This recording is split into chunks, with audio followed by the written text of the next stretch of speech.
della memoria. Ernest, il tuo lavoro ha molto a che fare con la memoria, col senso del tempo. Ti farò qualche domanda sulle tue memorie alimentari. C'è un cibo che consideri la tua Madeleine? Un cibo che ti riporta all'infanzia, un piatto che ti preparava tua nonna? Oui, c'est plutôt ma mère mais Madeleine aussi, c'est vrai maintenant. Pour moi, le souvenir, c'est la pissaladière. Pissaladière, ça vient de pizza. Pissaladière. C'est un plat avec des oignons. C'est surtout des oignons. Alors c'est un souvenir très, très, très prégnant chez moi, parce que quand j'étais enfant, et jusqu'à l'âge de presque 20 ans, ma chambre était dans un vicoli, dans une petite ruelle, et en dessous, il y avait la cuisine d'un restaurant très populaire à Nice, qui faisait la pissaladière. Et donc, toute mon enfance, il y avait la femme qui tenait ce restaurant, faisait cuire les oignons dans la cour, et ma chambre était au 2e étage, juste dessus, comme ça.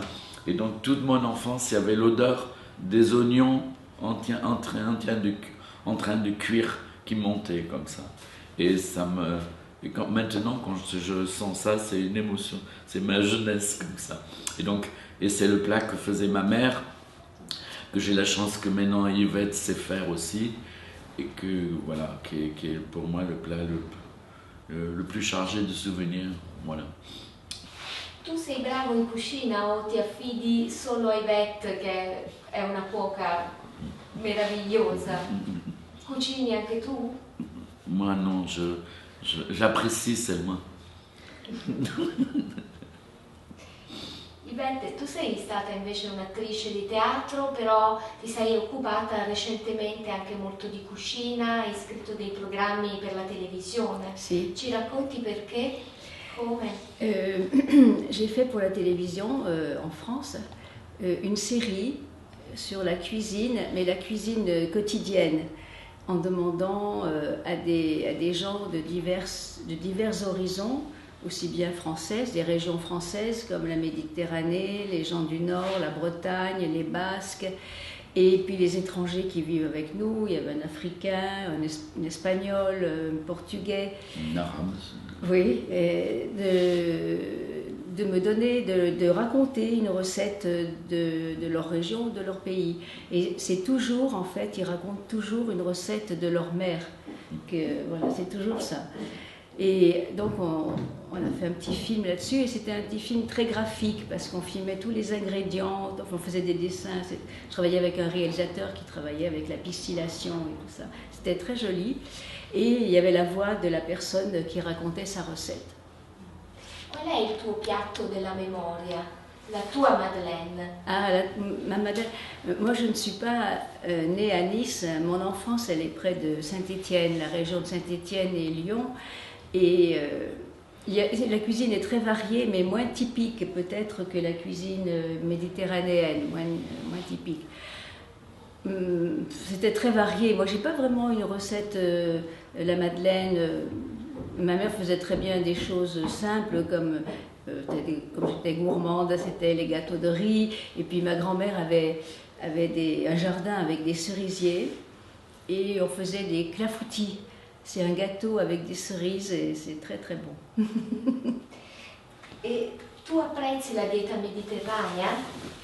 La dieta mediterranea, ti piace? La cuisine méditerranéenne. Oui, moi j'aime beaucoup.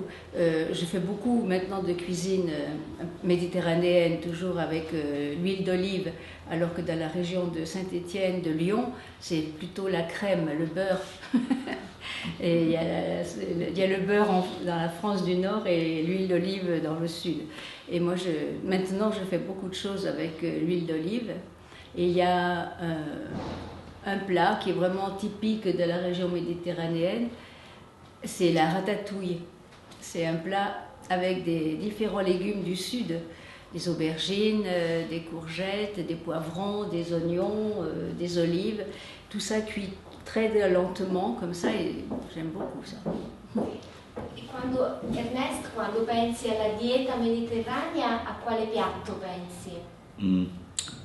en fait, je pense un peu ratatouille, mais ce qui me vient plus spontanément, c'est plutôt la genre salade niçoise, c'est-à-dire les choses pas cuites, les tomates, les artichauts, les fèves, voilà, c'est plutôt ça. Et pour moi, dès qu'on dit Méditerranée, c'est l'huile d'olive, quoi. Le souvenir, c'est ça. C'est toujours l'huile d'olive. Enfant, j'allais à l'école avec du pain et de l'huile d'olive. Et ce sont aussi mes madeleines, les souvenirs. Les gens qui font de l'huile sont très fiers de leur huile, comme les gens qui font du vin. Non. Et souvent, quand il y a la pression de l'huile, il nous est arrivé d'être à la première pression de l'huile, de manger le pain avec de l'ail et l'huile d'olive toute neuve, récente, comme ça. Voilà, ça c'est un grand plaisir. Alors, il y a cette cuisine méditerranéenne très fraîche, très légère, quoi, comme la salade niçoise. Mais en même temps, je me suis rendu compte, parce que j'étais en Palestine il n'y a pas longtemps, c'est la Méditerranée aussi. Et il y a beaucoup de recettes avec les pois chiches et l'huile d'olive aussi. Et à Nice, il y a le plat le plus populaire avec la pissaladière dont je parlais tout à l'heure. C'est un truc qui s'appelle la soca. C'est une espèce de crêpe qui doit faire 3-4 mm, qui est toujours sur des grands plats comme ça, au cuir, passé dans le four. Et c'est simplement la farine de pois chiches et de l'huile d'olive, simplement. Voilà. Et de l'eau. Et ça, c'est passé au four à bois, comme ça, avec beaucoup de poivre. Et c'est une chose qu'on mange dans la rue, voilà, des petits morceaux sont vendus dans du papier et dans la rue. Et j'adore ça, c'est des souvenirs là, de mon enfance. C'était le plat le plus populaire, quoi, le meilleur marché, le plus pauvre. Voilà. Se dovessi definire il Mediterraneo come spazio, come luogo, come lo definiresti? Tu dici spesso che sei un artista mediterraneo. Ouais. Moi, je crois beaucoup à la Méditerranée. Je ne crois pas à l'Europe, non. Je me sens rien de commun avec les Hollandais ou les Allemands. Je me sens beaucoup plus proche de l'Espagne, de l'Algérie, du Maghreb, non. Et j'étais très bien il y a quelque temps en Palestine. Pour moi, c'est vraiment le bassin méditerranéen. L'huile d'olive, le pois chiche, les olives et tout ça. Voilà, pour moi, c'est la Méditerranée, c'est ça. 25 anni fa sei stato a Napoli per la prima volta, siete stati a Napoli, anche Yvette era con te, e tu siete stati spesso al centro storico insieme alla gente. C'è qualche ricordo anche alimentare di quel periodo? Oui. Au fond, je cherchais une connivence, une proximité, et je l'ai revu hier encore. C'est de cuisiner les fleurs de courge. Voilà, j'ai des souvenirs de ma mère avec les fleurs de courge. Elle allait au marché le matin et quand on se levait, il y avait les fleurs de courge, très jolies, jaunes, oranges, qui étaient mises comme ça pour qu'elles ne se ferment pas. Voilà. Et donc, j'ai vu, au tout début, mon premier séjour à Naples, j'ai repéré qu'on mangeait aussi ici les fleurs de courge. Et même les tripes, parce que c'est une spécialité de Nice, les tripes, non? J'ai vu ça, voilà. Mais c'est ridicule de parler de la nourriture à Naples sans parler des pizzas, non? C'est incontournable. Et des pâtes, non, voilà. Donc. Anche Yvette?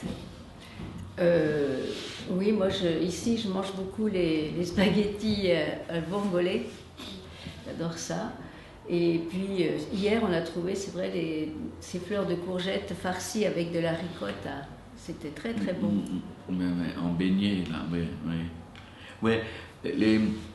Les spaghettis vongole, ça réunit les choses, parce qu'il y a à la fois les pâtes, c'est l'huile d'olive, et puis la mer avec les vongole ou les fruits de mer. Non? Donc c'est assez typiquement, si on devait résumer aussi un plat méditerranéen, probablement ça serait à choisir aussi. Ouais. Una sintesi del Mediterraneo, un'icona del Mediterraneo. Grazie, grazie. Ça va, merci à vous.